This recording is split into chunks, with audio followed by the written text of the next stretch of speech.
1400 বছর আগে এক মরুভূমির দেশে মানুষ ছিল অন্ধকারে ডুবে, মিথ্যা, অন্যায় আর অজ্ঞানতার অন্ধকারে। ঠিক তখনই আল্লাহ প্রেরণ করলেন এমন এক মানুষকে, যিনি পুরো দুনিয়ার জন্য রহমত হয়ে আসলেন। তিনি ছিলেন মুহাম্মদ সাল্লাল্লাহু আলাইহি ওয়াসাল্লাম। তিনি শিখিয়েছেন, যে মিথ্যা বলে সে বিশ্বাস হারায়।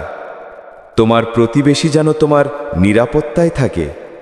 সর্বোত্তম মানুষ সেই যে অন্যের উপকার করে। তিনি কারোর প্রতিশোধ নেননি, বরং ক্ষমা করেছেন। যারা তাকে পাথর ছুঁড়েছে তাদের জন্যও দোয়া করেছেন। যারা তাকে কষ্ট দিয়েছে তাদের জন্য শান্তি চেয়েছেন।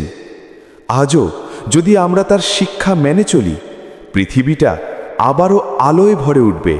এই চ্যানেলটি সাবস্ক্রাইব করতে ভুলবেন না।